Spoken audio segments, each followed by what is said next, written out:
Burnstow is a small seaside town. It is a busy town in summer, but it is a quiet place for the rest of the year. In spring and autumn, only a few people go there.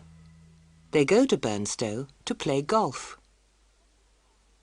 Professor Parkins went to Burnstow in the spring of 1902. He stayed at a small inn called the Globe.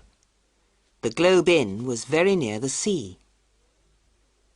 There were only 2 rooms for guests at the inn. There was a guest in one of the rooms, so the professor had to stay in the other. The landlord took the professor upstairs to the room. The landlord unlocked the door and showed the professor the room. "This is the room, sir," he said. "There are 2 beds. Both of them are comfortable. You can choose the bed you want. There's a good view of the sea from the window." Professor Parkins looked out of the window. The beach was only 100 yards away. The sea looked grey and cold. Then the professor noticed that there were no curtains on the window. "Landlord," he said, "there are no curtains on the window." "Oh, I'm very sorry, sir," said the landlord. "I'll tell the servant to put them up." That afternoon, Professor Parkins met the other guest. His name was Colonel Wilson. They decided to play golf together. The 2 men walked along the road to the golf course. They talked about their lives and their work. Colonel Wilson had been an army officer in India. He had lived in India for many years. "I am an archaeologist," said Professor Parkins. "I study history by digging up old buildings." "Are there any old buildings here, in Burnstow?" asked the Colonel. "I believe there was an old church near the golf course," said the Professor. "But it was pulled down in the 14th century. "Why?" asked the Colonel. "It's unusual to pull down a church, isn't it?" "Yes," said the Professor. "I don't know why it was pulled down. That's why I want to look for it. I want to find the place where the church stood." They played golf for most of the afternoon. "Shall we go back to the inn for a drink before supper?" the Colonel asked. "I will see you at the inn in half an hour," the Professor said. "First, I will look for the old church." "Don't be late," said the Colonel. "It will be dark soon." The Colonel walked along the road towards the inn. The Professor walked towards the beach. He looked at the ground carefully. There were many large grey stones near the beach. The stones were covered with grass. They were placed in the shape of a circle. The Professor touched a stone with his foot. The stone moved. There was a hole underneath the stone. Professor Parkins looked into the hole. It was dark in the hole, and he could not see anything, so he lit a match. The wind blew the match out. He put his hand into the hole. The hole was empty. No, he was wrong. His fingers touched something made of metal. He pulled it out of the hole. It was a piece of metal about 4 inches long. It was old and dirty. He put it in his pocket. The picture sequence from the cinema has finished. You can look at it once more if you want.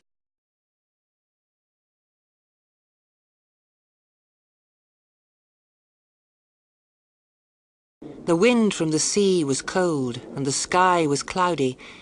It was getting dark. Professor Parkins decided to walk back to the inn. It was a short walk along the beach to the inn, but there were high breakwaters on the beach. The Professor climbed over each of the breakwaters slowly. It was hard work. He stopped to rest. He looked back. and saw someone about 100 yards behind him. The other person stopped. It was getting dark, so the professor could not see clearly. He could not see what the other person looked like. A black figure on the beach was watching him. Was it a man or a woman? Or was it something else? The professor suddenly felt afraid. He did not want to meet this strange figure on the dark beach. He thought that the figure was following him.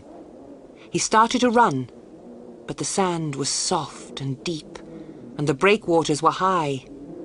He felt he was running in a dream. At last, he reached the inn. He looked round. There was no one behind him on the dark beach. He was cold and tired, and very glad to go into the warm inn. The Colonel was waiting for him. They ate supper together and talked about golf. Then the professor went upstairs to his room. As he took off his jacket, he remembered the piece of metal in his pocket. He took it out and looked at it by candlelight. It was a very old whistle. He tried to blow the whistle. No noise came out. The whistle was full of dirt. The professor took out a small pocket knife. He went to the window to clean the dirt out of the whistle. He saw that there was still no curtains on the window. He opened the window and looked out. The night was dark. There was no moon. But the professor thought there was someone standing on the beach. He cleaned the whistle quickly, then went back to the candle. Now he could see marks on the whistle. The marks were letters. Quis est iste qui venit? Latin, the professor thought. Quis est iste qui venit? That means, who is this who is coming? The professor tried to blow the whistle. No one will come, he thought. But he put the whistle to his lips and blew. The sound of the whistle was clear and high. It was a sad sound. Suddenly, the wind blew strongly through the open window. The candle went out. The professor was surprised and frightened. He stood in the dark, listening to the wind. He walked slowly across the room. He closed the window. Still the wind blew. It blew around the inn, making a terrible noise.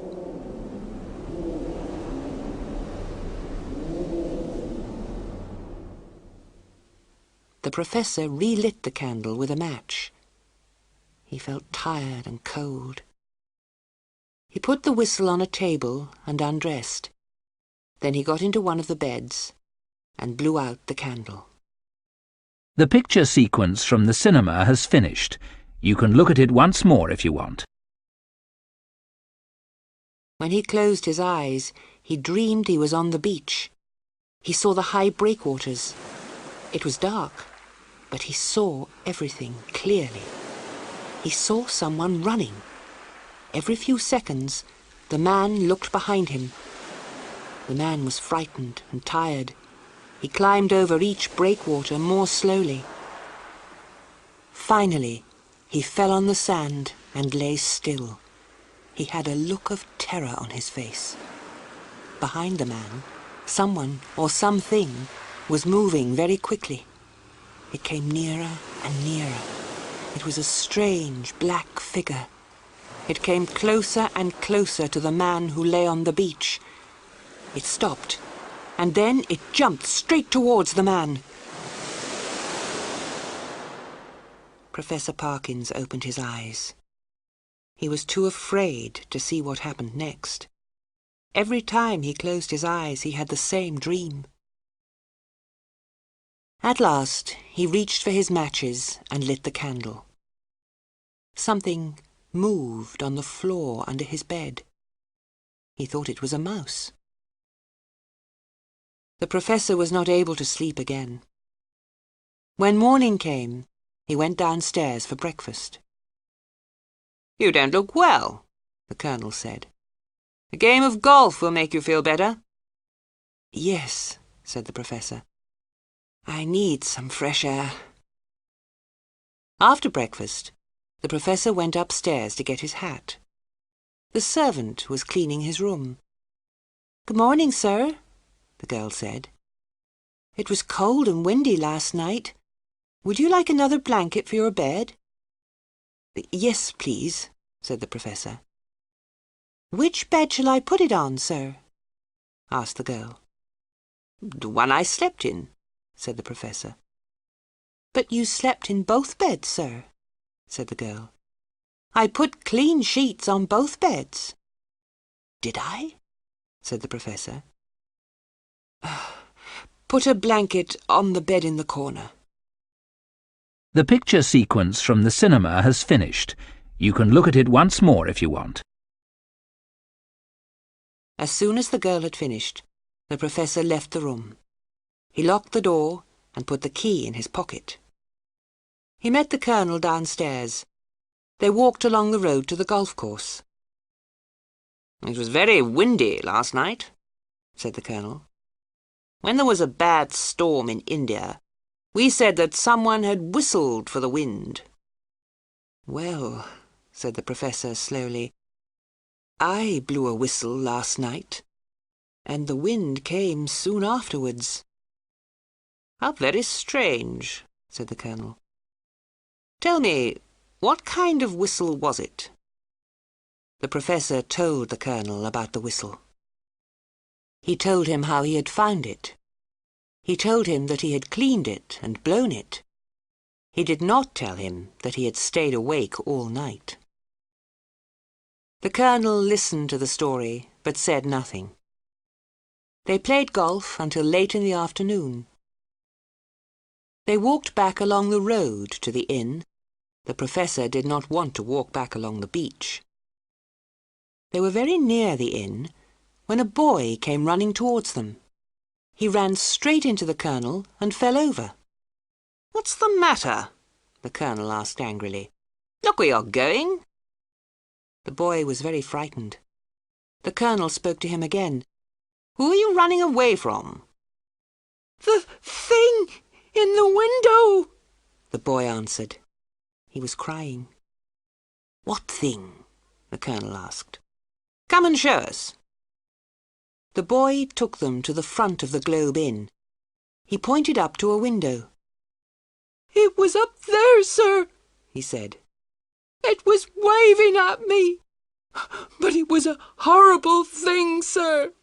I don't think it was alive." "Don't be afraid," the Colonel said. "It was someone trying to frighten you. Go home and forget about it." The Colonel looked at the Professor. "That's the window of your room, isn't it?" he asked. "Yes," said the Professor. "There's something strange going on. Will you come upstairs with me?" The two men went upstairs together. The Professor's room was locked. He opened the door with his key. Inside the room, one of the beds was untidy. A sheet lay on the floor by the window. The Professor called the servant. "Who has been in my room?" asked the Professor. "No one, sir," the servant replied. "There are only 2 keys to this room. You have one, and the landlord has the other." The Professor went to find the landlord. "I didn't go into your room while you were out, sir," said the landlord. The Professor and the Colonel ate supper together. "I can't understand it," said the Professor. "How can someone have gone into a locked room?" "Show me the whistle you told me about," said the Colonel. The Professor showed it to him. "What will you do with it?" asked the Colonel. "I shall put it in a museum," said the Professor. "Throw it into the sea," said the Colonel. "I'm going to bed.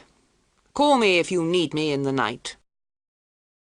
The picture sequence from the cinema has finished. You can look at it once more if you want. Professor Parkins went to his room. The night was clear and the moon was full. Bright moonlight shone through the window. There was still no curtains. The professor was angry. "The moonlight will shine through the window and keep me awake," he thought. He decided to hang a sheet over the window. He took a sheet from the empty bed and hung it on the curtain rail. Then he got into his own bed and went to sleep. He did not sleep for long. Bright moonlight woke him up. The sheet was no longer over the window. A noise came from the empty bed. The professor looked across the room. Suddenly, a figure sat up on the other bed. The professor was so surprised that he jumped out of his own bed. He stood by the window. There was moonlight, but he could not see the figure on the other bed clearly. It was covered with a sheet. The figure stood up. It stood between the professor and the door. Its arms were spread out. It was searching for the professor with its fingers. The figure jumped on the professor's empty bed. It moved slowly over the pillow. The professor shivered with fear. Then the figure got off the bed and moved towards the window. In the bright moonlight, the professor could see its face under the sheet. It was very old and very horrible. The professor opened the window and shouted for help. The figure under the sheet jumped forward. Its hands went over the professor's mouth. The professor tried to get away. He was about to fall out of the window when a hand pulled him back. It was the colonel. There was no one else in the room. A sheet from the bed lay on the floor by the window. Next morning, the colonel and the professor went down to the beach. The colonel took the strange whistle and threw it into the sea. "Things like this sometimes happen in India," the colonel said. "I don't think the figure can hurt you. It can only frighten you." Professor Parkins is still afraid of curtains that move in the wind. He also sleeps without sheets on his bed.